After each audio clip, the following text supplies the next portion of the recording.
सार्वभौम का भगवत प्रसाद में विश्वास। अविश्वास का मुख्य कारण है अप्रेम। जहां प्रेम नहीं वहां विश्वास भी नहीं, और जहां प्रेम है वहीं विश्वास भी है। अद्वैत वेदांत के अनुसार इस संपूर्ण दृश्य जगत का अस्तित्व हमारे मन के विश्वास पर ही है। जिस समय हमारे मन से इस जगत की सत्यता पर से विश्वास उठ जाएगा, उस दिन ये जगत रहेगा ही नहीं। इसीलिए वेदांती कहते हैं कि तुम इस बात का विश्वास करो कि सोहम चिदानंद रूपः शिवोहम शिवोहम, अर्थात मैं यही हूँ, मैं चिदानंद रूपी शिव ही हूँ। हमारी वृत्ति बहिर्मुखी है क्योंकि हमारी इंद्रियों के द्वार बाहर की ओर ही है। इसलिए हम बाहरी वस्तुओं पर तो विश्वास करते हैं, किंतु उनमें जो भीतर छिपा हुआ रहस्य है उसे हम समझ नहीं सकते। जिसने उस भीतर के छुपे हुए रहस्य को समझ लिया, वह सचमुच में सब बंधनों से मुक्त हो गया। भगवान के प्रसाद के बहाने से कितने लोग अपनी विषय वासनाओं को पूर्ण करते हैं। नाम का आश्रय ग्रहण करके लोग इस प्रकार के पाप कर्मों में प्रवृत्त होते हैं। वास्तव में उन्हें प्रसाद का और भगवत नाम का महात्म्य मालूम नहीं है, तभी तो वे चमकते हुए कांच के बदले में हीरा दे देते हैं। जो भगवत नाम सभी प्रकार के पापों को नष्ट करने में समर्थ है, उसे सोने चांदी की ठीकराओं के ऊपर बेचने वालों के हाथ में वे ठीकरा ही रह जाते हैं। भगवत नाम के असली सुस्वाद मधुर अति मधुर फल से वे लोग वंचित रह जाते हैं। विश्वास से जिसने एक बार महाप्रसाद पा लिया, फिर उसकी जिह्वा खट्टे मीठे के भेदभाव को भूल जाएगी। जिसने श्रद्धा विश्वास के सहित एक बार भगवत नाम का उच्चारण कर लिया, फिर उसे संसारी किसी पदार्थ की वांछा नहीं रह सकती। एक बड़े भारी महात्मा ने हमें एक कहानी सुनाई थी कि एक सरल हृदय स्त्री थी। उसने कभी भी भगवान का नाम नहीं लिया, किंतु जीवन में कभी कोई खोटा काम भी नहीं किया। उसके द्वारा किसी भी प्राणी को कष्ट नहीं होता था। एक दिन उसने एक बड़े भारी भक्त के मुख से ये श्लोक सुना कि जिसने एक बार भी कृष्ण के पाद पद्मों में श्रद्धा भक्ति के सहित प्रणाम कर लिया, उसे उतना ही फल हो जाता है जितना कि 10 अश्वमेध आदि यज्ञ करने वाले पुरुष को होता है। किंतु इन दोनों के फल में एक बड़ा भारी भेद होता है। अश्वमेध यज्ञ करने वाला तो लौटकर फिर संसार में आता है, किंतु श्री कृष्ण को श्रद्धा सहित प्रणाम करने वाला फिर संसार चक्र में नहीं घूमता। वह तो इस चक्र से मुक्त होकर निरंतर प्रभु के पाद पद्मों में लोट लगाता रहता है।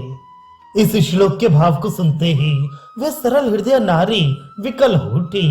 उसके संपूर्ण शरीर में रोमांच हो गया। आंखों से अश्रुओं की धारा बहने लगी। गदगद कंठ से लड़खड़ाती हुई वाणी में उसने बड़े ही पश्चाताप के स्वर में कहा, हाय, मैंने अभी तक एक दिन भी भगवान के चरण कमलों में प्रणाम नहीं किया। इतना कहकर ज्यों ही वह प्रणाम करने को बढ़ी, त्यों ही इस नश्वर शरीर को परित्याग करके श्री हरि के अनंत धाम के लिए चली गई। इसका नाम श्रद्धा या विश्वास है। ऐसे ही विश्वास से प्रभु के पाद पद्मों की प्राप्ति हो सकती है।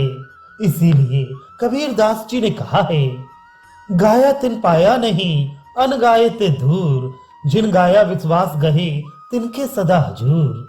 सार्वभौम भट्टाचार्य को प्रभु के पाद पद्मों में पूर्ण श्रद्धा हो गई थी। शास्त्र का वचन है कि हृदय में भगवान की भक्ति उत्पन्न होने से सभी सद्गुण अपने आप ही बिना बुलाए हृदय में आकर निवास करने लगते हैं। सद्गुण तो भगवत भक्ति की छाया है। छाया शरीर को छोड़कर दूसरी जगह रह नहीं सकती। फिर एक में विश्वास होने पर सभी सत्कर्मों में स्वतः ही श्रद्धा हो सकती है। एक दिन महाप्रभु अरुणोदय के समय श्री जगन्नाथ जी के शयनोत्थान के दर्शन के लिए गए। प्रभु के दर्शन कर लेने पर पुजारी ने उन्हें प्रसादी माला और प्रसादी अन्न दिया। प्रभु ने बड़े आदर के सहित उस प्रसाद को दोनों हाथ फैलाकर ग्रहण किया और अपने वस्त्र में बांधकर वे सार्वभौम भट्टाचार्य के घर की ओर चले। प्रभु बिना सूचना दिए ही भीतर चले गए। सार्वभौम उसी समय निद्रा से जगकर भगवत नामों का उच्चारण करते हुए शैया पर से उठने ही वाले थे कि तब तक महाप्रभु पहुंच गए। प्रभु को देखते ही सार्वभौम अस्त व्यस्त भाव से जल्दी जल्दी शैया पर से उठे और प्रभु के चरण कमलों में साष्टांग प्रणाम किया तथा उन्हें बैठने के लिए सुंदर आसन दिया। आसन पर बैठते ही प्रभु ने अपने वस्त्रों में से भगवान का प्रसाद खोलकर सार्वभौम को दिया। महाप्रभु आज कृपा करके अपने हाथ से महाप्रसाद दे रहे हैं। यह सोचकर सार्वभौम की प्रसन्नता का ठिकाना न रहा।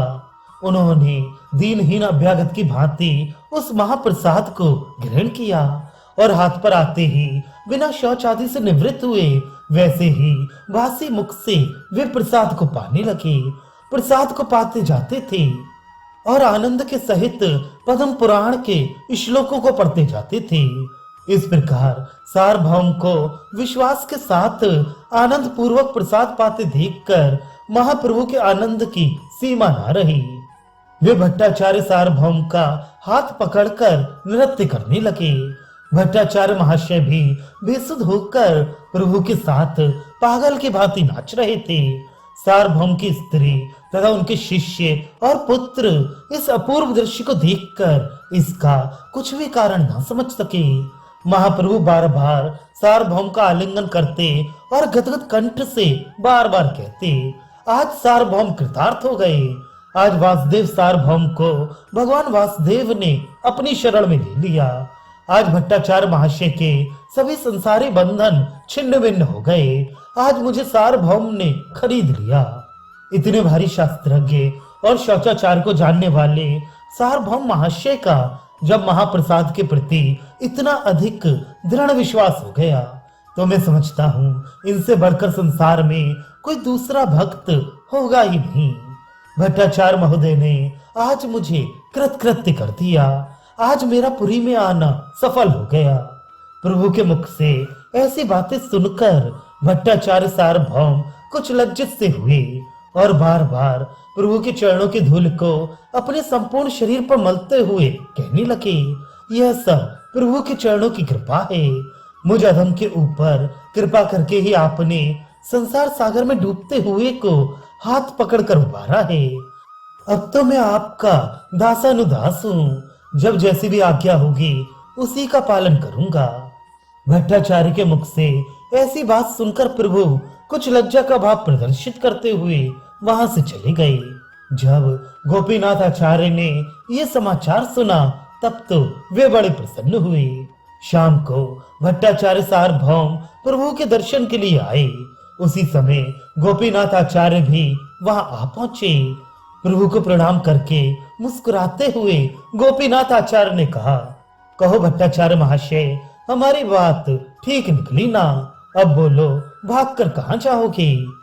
पृथ्वी में सिर टेक कर और गोपीनाथ आचार्य को प्रणाम करते हुए सार्वभौम ने कहा, ये सब आपके चरणों की कृपा है, नहीं तो मुझ जैसे संसारी मनुष्य के ऊपर प्रभु कृपा कब कर सकते हैं।